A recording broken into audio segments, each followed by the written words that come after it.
Hello mga choice! So namumroblema ba kayo sa inyong content monetization dahil nga limited earnings ang content monetization nyo at unrecommendable na po ang inyong mga profile dahil nga sa violation or copyright na ginawa ninyo at pag-upload ng mga videos or unoriginal videos. Gawin nyo ito guys from desk to desk. So ayun nga, na-fix ko na ang aking limited earnings sa mga tools. Kaya nga, kung kayo ay ganung klaseng problema, sundan nyo ang ating videos dahil ituturo ko sa inyo ang nalalaman ko. So tara, let's go! Hello guys, so guys, punta tayo sa ating Facebook account. Pagkatapos guys, puntahan muna natin ang ating dashboard. Hanapin natin dito ang ating profile has some issue. So ayun mga mi, puntahan natin ito.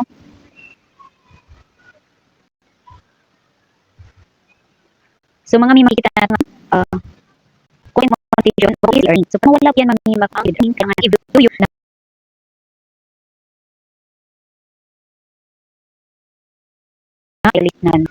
then, ni-restrict niya ako ng ilang araw. So, ganito makikita mo sa ating monetization. Dito nga, meron tayong copyright. Pindutin lang yan natin. In my case, mga mima ko, so sa akin is, dinilit na ni Facebook yung video na yun. Kaya nga, nahirapan ako. Kaya wala akong choice na kanilang mga rules. Dahil first violation ko ito, so pinatawad ako ulit.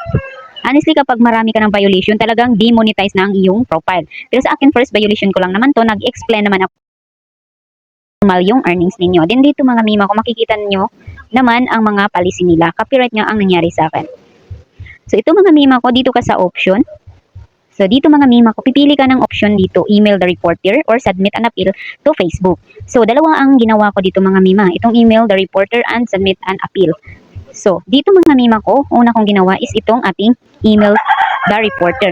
Siyempre, in-email ko yung nag-report sa aking videos. At ang may-ari ng videos na ginawan ko ng storytelling. Hindi pala pwede yun mga mima ko. Kaya wag niyong gawayahin ang nangyari sa akin.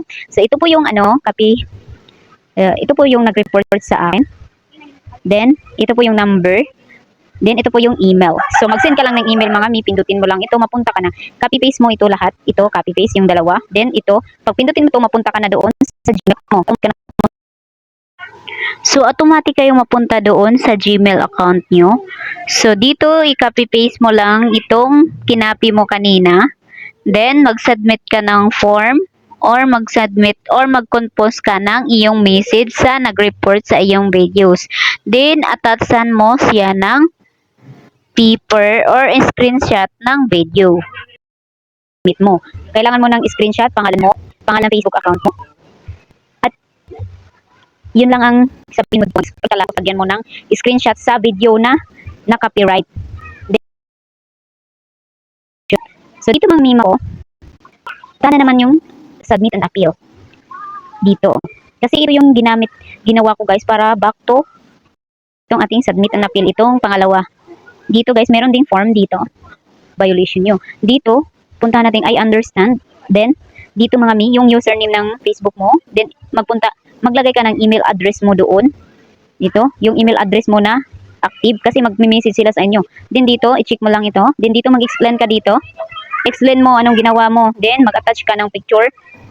Screenshot mo yung video na ginawa mo na copyright. Then dito, check mo lang ito. Then send ka. Ganun lang kasimple. Mga mima ko, kung hindi ito nag-reflect sa inyong mga Facebook, punta tayo sa Chrome. So, doon mo ito makikita sa Chrome. So, dahil sa akin, nag-flex naman sa aking Facebook. So, ganun lang ginawa ko. Pero sa Chrome mga mima ko, ganun pa rin naman ang makikita nyo doon. Pag dinilit na talaga ni Facebook yung violation na copyright na video na in-upload mo is, hindi mo na yan maano mga mima ko. Kailangan mo talagang mag-report para bigyan ka nga nila nito ng bigyan ka nila ng days kung kailan ka mag-report, ganun. Kung hindi ka makapag-report at matapos na yung days na yun is, manatili na po yung limited ang inyong earnings. Limitan nila yung earnings mo. Kumbaga, parang merong penalty, ganun. Kunti lang yung mai-earn nyo. So, ganun yun. So, sa akin mga mima ko, bumalik na nga siya sa monetization. Dito, wala na tayong makikita na limited earnings sa ating profile. Wala nang limited earnings na makikita natin. Kompleto na siya. Dahil nga na-fix ko na agad. Parang ni-restrict ako ng 3 days. 3 days ni Facebook nun. Hindi ako pwedeng sinda ng star, walang subscription, wala rin ako income sa content monetization. Ganun po magparusa. So, kapag marami ka na talagang violation, yung account mo talaga is mawala na talaga. Kaya sa akin, first offense pa lang naman yun. First time ko lang naman yun, mano. Akala ko okay lang yun. Kasi ginawa ko yung videos, pero ginawa ko siyang stories. Hindi pala siya pwede. Kaya iwasan niyo yun, mga mima ko. Yung gumamit ka ng video sa paggawan mo ng story, hindi pala yun pwede, mga mima ko. Kaya mag-iwas-iwas po sa mga original content. So, as of now, okay na ang aking content monetization. So, dito makikita natin na earning na at recommendable na ang ating profile. Punta natin ang ating profile, recommendable ba o hindi. So, ganun lang kasimple, mga mima ko. So, yan lang guys. Sana nga ay meron kayong natutunan. Thank you for watching and please follow me and share this video.